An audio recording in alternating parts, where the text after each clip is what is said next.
Masih bersama Valen dan Gita, saudara di Sapa Indonesia akhir pekan. Ini ada informasi dari Denpasar, Bali, di mana kantor imigrasi akhirnya memutuskan untuk mendeportasi 2 turis asal Polandia yang melanggar aturan adat saat perayaan Hari Nyepi.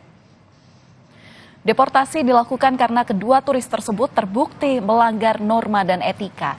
Sambil menunggu waktu pendeportasian, keduanya ditempatkan di kantor intelijen dan perindakan keimigrasian Denpasar, Bali.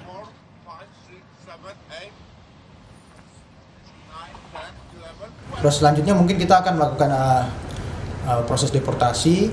Namun sebelumnya mungkin saya akan menyampaikan ada beberapa pesan terkait dengan pesan Pak Kakanwil Kemenkumham Bali bahwa inilah salah satu bentuk sinergitas dari aparat desa menyerahkan kepada aparat penegak hukum yaitu Polsek, lalu diserahkan kepada aparat penegak hukum yaitu imigrasi untuk dilakukan proses selanjutnya. Jadi tidak menjadi liar sehingga semuanya dilakukan dengan tata cara dan sesuai dengan aturan yang berlaku.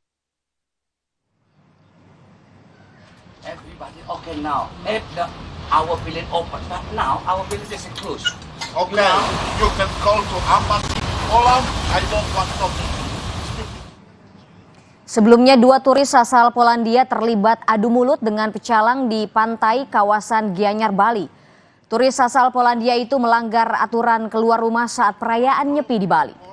Dalam video yang beredar, 2 orang turis asal Polandia terlihat adu mulut dengan pecalang. Kedua turis itu membangun tenda di atas balai di desa adat Sukawati Gianyar saat Hari Raya Nyepi Rabu kemarin. Kedua turis itu akhirnya dibawa ke Polsek Sukawati dan akhirnya menandatangani kesepakatan. Keduanya berjanji tidak akan mengulangi perbuatannya dan menunggu langkah lanjutan pihak imigrasi.